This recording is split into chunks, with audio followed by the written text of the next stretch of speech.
Assalamualaikum warahmatullahi wabarakatuh. Jumpa lagi di podcast dalam mata kuliah manajemen konflik. Hari ini kita kedatangan tamu pemimpin tertinggi dari FISIP Unpad, Profesor Dr. Widya Setiabudi. Selamat datang, Kang Widya. Selamat bertemu kembali, Pak Ipul. Baik, Pak Widya, podcast kali ini sebetulnya adalah sebuah suplemen mata kuliah manajemen konflik yang saya bina dengan Ibu Jovi berkaitan dengan sebuah pemahaman bahwa konflik itu tidak pada level nasional saja, tapi ternyata kita juga menghadapi konflik internasional yang bisa berpengaruh terhadap negara kita. Nah, untuk itu mungkin yang pertama sekali ingin saya tanyakan adalah apa sih sebetulnya dengan konflik internasional ini, Pak Widya?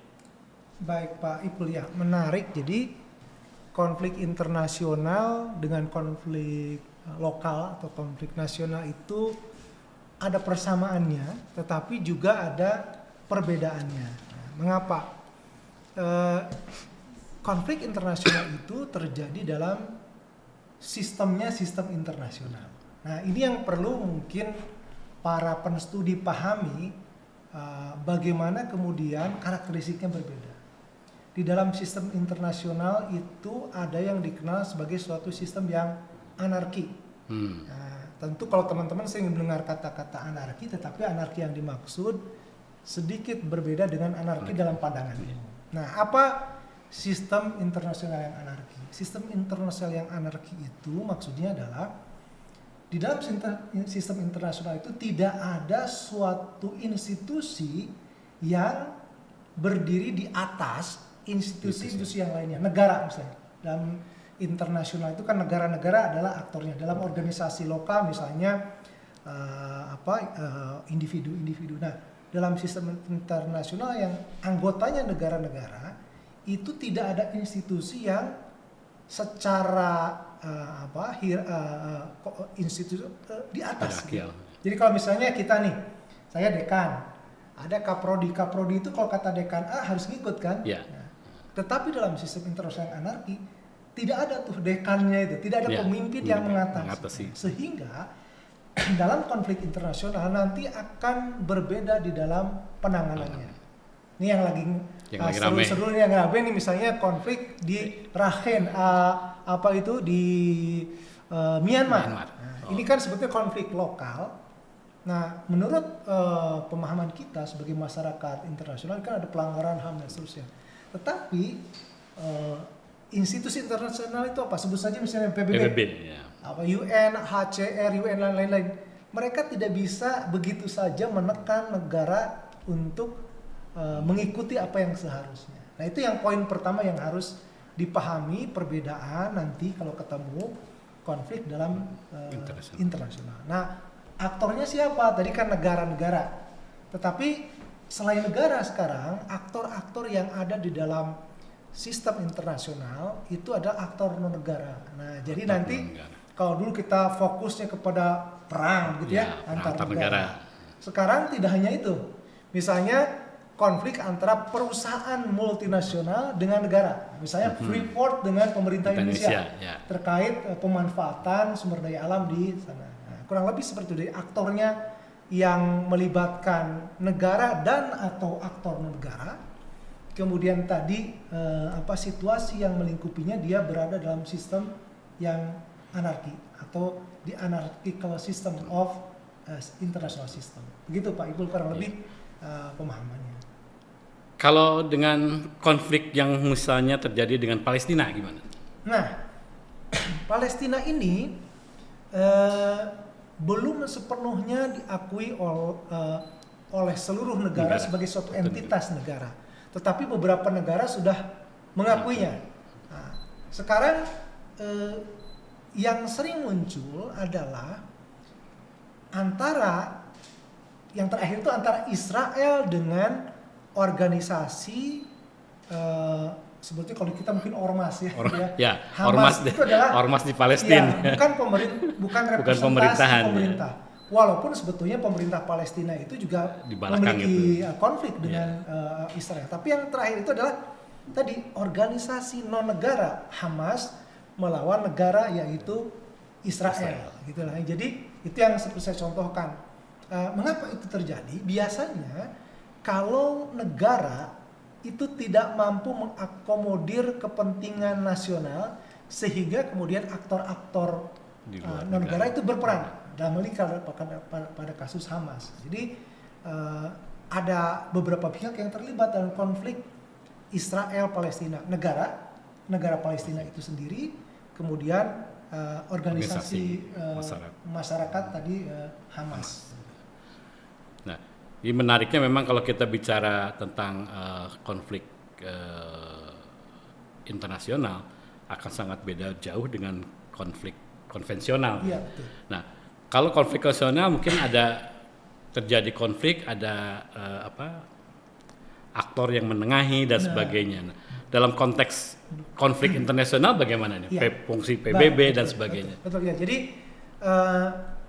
ketika dua pihak berkonflik pada umumnya gitu kan, ketika tidak bisa diselesaikan oleh kedua pihak yang berkonflik, maka untuk menyelesaikan membutuhkan pihak ketiga, mediator atau penengah lainnya. Nah, ada beberapa konsep sebetulnya yang dimana pihak ketiga itu dapat menengahi konflik internasional. Nah, tadi saya sudah sebutkan, walaupun di anarchical system yang menaungi sistem internasional, tapi kita punya organisasi internasional ataupun organisasi regional. Nah, tadi kalau di tingkat regional, misalnya kita di Asia Tenggara ada ASEAN. Nah, kemudian di tingkat yang lebih besar global ada tadi UN atau PBB. Nah, peran mereka, jadi mereka itu bisa diminta oleh negara. Nah, contoh misalnya ketika di Indonesia ada konflik Aceh. Nah, konflik Aceh itu kita mengundang lembaga internasional. Nah, ada namanya suatu lembaga internasional yang berkedudukan di Finlandia, dipimpin oleh mantan presiden Finlandia, Matti Saari, itu menjadi penengah antara pemerintah Indonesia dengan GAM. Nah, itu bisa saja dia organisasi non pemerintah, INGO, International Non-Governmental Organization, atau PBB tadi. Nah, PBB misalnya di Afrika nih, misalnya terjadi konflik, bahkan konfliknya bukan konflik antar negara, tapi konfliknya bisa konflik di dalam. Misal di Kongo ada perang saudara, PBB berperan. Nah, tadi pertama kita bisa mengundang kedua belah pihak itu bisa mengundang pihak ketiga untuk menyelesaikan. Karena kasus kita tadi Aceh. Atau secara aktif organisasi-organisasi internasional itu melakukan tanda kutip sebetulnya intervensi, tidak boleh katakanlah secara lugas intervensi. Tanda kutip intervensi. Nah, mengapa mereka melakukan intervensi?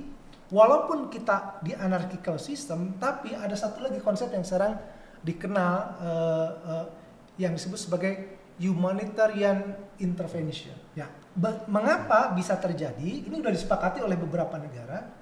Apabila masyarakat internasional memandang terjadi hal-hal pelanggaran hak asasi manusia berat, pokoknya prinsip-prinsip kemanusiaan dilanggar di sana, maka ada humanitarian intervention. Jadi ada lembaga internasional. Karena kalau tidak, misalnya yang terjadi pada waktu kita ingat kasus perang Balkan, terjadi genosida maka PBB melakukan tindakan menengahi sampai kemudian tidak hanya menahi, menjadi pihak yang terlibat. Atau kita punya pasukan Garuda kan ya. Dia pasukan Garuda ini bekerja di bawah UN, bukan mewakili pemerintah Indonesia. Kita diminta saja. Nah, nanti di dalam pelaksanaan itu ada tahapan-tahapannya. Jadi misalnya kalau dia hanya peninjau, sudah, kita tidak boleh melakukan apa-apa peninjau. Penengah, misalnya ini perang nih, suku A dengan suku B berperang. Kita hanya boleh memisahkan tanpa bisa melakukan perlawanan, enggak boleh. Karena memang tugasnya walaupun membawa senjata. Iya. Mungkin bawa senjata cuma tembakin ke atas atau peluru karet. Sampai pada tahap berikutnya menindak. Nah, kalau ada dianggap salah satu pihak melanggar perjanjian perdamaian, kita boleh nindak. Itu ada tahapan-tahapannya. Jadi sekali lagi ada kita bisa mengundang pihak ketiga, baik tadi organisasi internasional, organisasi non governmental atau negara juga begitu. Nah, jadi tidak hanya negara atau PBB bisa masyarakat Lakukan melakukan penanganan. iya, penanganan. Nah, berkaitan dengan penengahan tadi, apakah dilakukan dengan suatu aturan yang sudah dibakukan atau bisa dilakukan secara modifikasi atau kondisi darurat dan sebagainya? PBB sendiri ada di bawah PBB itu ada Peacekeeping Organization gitu, PKO. Mereka punya aturan-aturannya. Tahapan-tahapan penyelesaian konfliknya juga ada. Tadi seperti yang saya sebutkan di awal begitu ya. Tetapi juga boleh memodifikasi. Tetapi ini atas persetujuan di antara pihak yang berkonflik maupun penengah juru damainya. Misalnya waktu penyelesaian konflik Aceh. Itu membuat code of conduct sendiri nih antara pemerintah Indonesia, GAM dan mediator. Jadi misalnya waktu itu antara GAM, kami nggak mau ini, kata pemerintah Indonesia, kami nggak mau ini.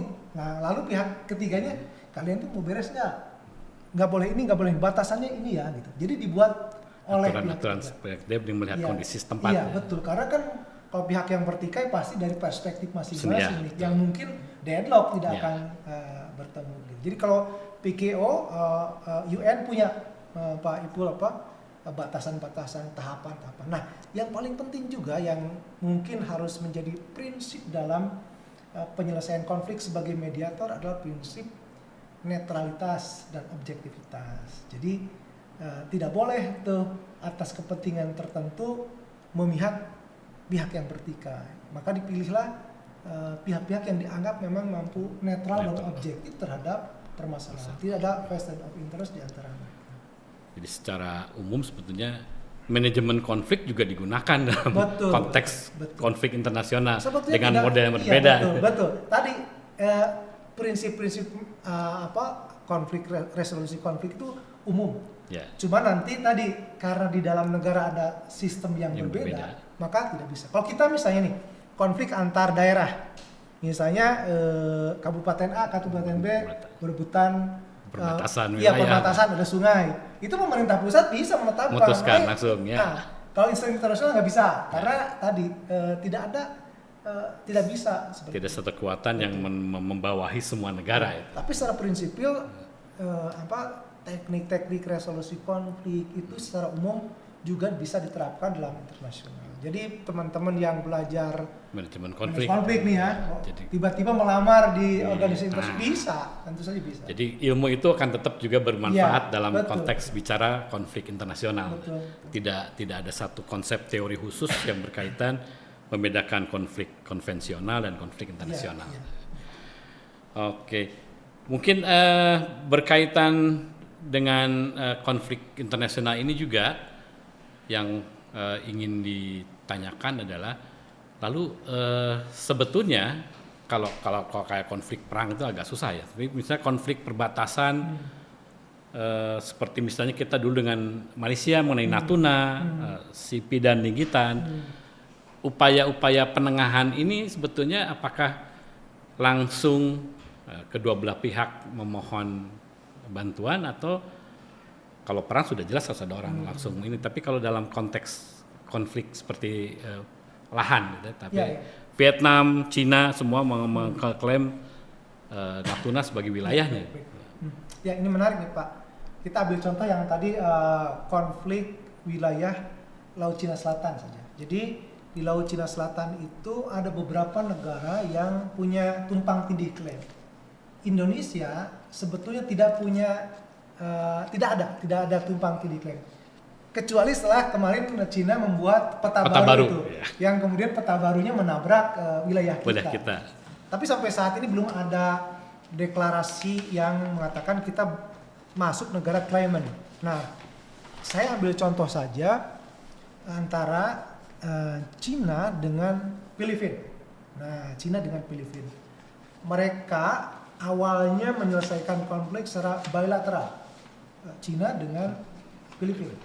Tetapi kita tahu bahwa terjadi asymmetric power di antara kedua negara ini. Nah, kalau sudah bilateral dan ada kondisi yang asymmetric power, dapat kita pastikan pemenangnya adalah yang punya Lebih power kuat. besar. Nah, sehingga Filipina kemudian mengangkat kasus ini ke Mahkamah Internasional yang mengatur hukum laut. Sehingga sekarang penyelesaian menjadi multilateral. Sebelum ke Mahkamah Internasional, mereka membawa ke ASEAN dulu. Oke. Jadi Cina nggak bisa langsung berhadapan dengan Filipina. tapi dengan Dari negara-negara regional. ASEAN lainnya. Dan secara kebetulan Cina juga berkonflik dengan beberapa negara ASEAN lainnya. Ada Vietnam, ada Malaysia, ada Brunei dan seterusnya. Sehingga posisi dia menjadi lebih kuat ketimbang dia bilateral satu negara gitu. Nah, nantinya di dalam penyelesaian konflik internasional di mahkamah gitu, mereka punya berbagai argumen. Nah, kebetulan Filipina dinyatakan menang pada kasus itu. Nah, harusnya kan Cina angkat kaki gitu. Tetapi ingat seperti yang katakan di awal, ini di anarchic system Cina sangat peduli amat begitu. Sehingga sampai sekarang konflik itu masih terjadi antara Filipina dengan Cina. Nah, kita ASEAN tadi banyak karena walaupun Indonesia bukan claimant, tapi dampak konflik itu tentu berimbas kepada kita. Gitu ya. Bahkan sekarang kan agak cenderung menabrak wilayah kita. Maka kita sebagai negara ASEAN, apalagi kita memegang keketuaan ASEAN tahun ini, mendorong penyelesaian Laut Cina Selatan secara multilateral. Jadi memang begitulah kalau situasinya dia asimetrik. Tetapi Cina juga pinter. Dia mendekati salah satu negara ASEAN yang tidak punya tumpang tindih klaim, yaitu Kamboja. Jadi Kamboja ini satu di antara negara ASEAN yang pro pesanan, jadi makin kompleks persoalannya. Jadi kalau membawa ke ASEAN nih, Kamboja udah agak geser ke Cina. Mendukung Cina. Kekompakan ASEAN mulai ini terganggu. Iya. Maka sebetulnya harapannya adalah keketuaan Indonesia ini membuat ASEAN lebih kompak di dalam menghadapi isu Laut Cina Selatan. Nah, khusus Laut Cina Selatan menarik nih Pak Ipul, karena tidak hanya kita anggota-anggota negara ASEAN yang terlibat tumpang tindih klaim, tapi negara superpower lain pun tertarik. Iya, betul. Amerika tidak ingin, sebetulnya Amerika ini Pak Ipul dan teman-teman semua, dia itu sphere of influence-nya itu dia fokusnya awalnya itu hanya di Western Hemisphere, hanya di barat. Tapi sekarang dia mulai merasa terganggu nih dengan kekuatan Cina di kawasan Asia Tenggara yang dia bisa mempengaruhi negara-negara lain. Nah, maka dia kemudian mulai cawe-cawe gitu ya. Walaupun tadinya biarkan saja kawasan Asia Tenggara, tapi sekarang dia mulai terganggu. Nah, ini yang mungkin perlu dimainkan oleh negara-negara ASEAN, bagaimana membalance. Karena kan secara power tidak ada satu negara ASEAN pun yang bisa menandingi Cina. Jadi menghadirkan pihak ketiga lain. Jadi secara tidak langsung konflik ini seakan-akan melebar, tapi sebetulnya menguatkan satu pihak agar mempunyai kekuatan yang sama dengan pihak konfliknya. Ya, saya tambahkan tadi ya, ada berbagai ragam untuk menyelesaikan konflik itu tidak harus selalu tanda kutip berakhir. Kan kalau kita idealis, udah damai-damai aja, tidak ada gesekan. Jadi jalan tengah. Iya, bahkan ketika dalam konflik pun unsur-unsur tadi penggunaan power itu menjadi penting. Seperti tadi menekan, gitu ya. Nah, itu jadi kita tidak bisa hanya memandang konflik itu dalam kacamata idealisme gitu ya. Harusnya begini gitu. Yang terjadi di kita Pak Ipul, kenapa bisa konflik antar umat beragama masih terus berlanjut? Kalau menurut saya ini adalah karena negara kurang hadir. Harusnya tegas, kalau bersalah salah. Gitu. Nah, lebih seperti. Baik Pak Widya, mungkin itu menarik untuk kita bahas ya dalam kuliah-kuliah ke depan, bahwa bicara konflik tidak secara konvensional saja, tetapi kalau kita ngomong konflik internasional begitu rumitnya, dan belum tentu selesai. Ya. Kalaupun secara hukum tadi di mahkamah itu sudah diputuskan selesai, tapi pada real kenyataannya konflik itu terus berlanjut. Malah tadi dikatakan sudah mulai merembet karena ada perhatian dari pihak lain untuk ikut membantu dalam penyelesaian ini. Itu mungkin yang kita bahas kali ini dikaitan dengan konflik internasional dalam mata kuliah manajemen konflik. Mudah-mudahan pada podcast selanjutnya kita bisa mengambil tema-tema lain yang lebih menarik untuk membuka wawasan para mahasiswa berkaitan dengan mata kuliah manajemen konflik ini, sehingga siapapun yang belajar manajemen konflik pada suatu saat ketika menghadapi konflik internasional juga bisa ikut terlibat untuk memahaminya atau bahkan mungkin memberikan masukan-masukan berkaitan dengan konflik yang terjadi. Terima kasih Pak Widya atas kehadirannya pada podcast kali ini. Lain waktu kita bisa melanjutkan diskusi yang lainnya. Terima kasih semuanya atas pertemuan kali ini.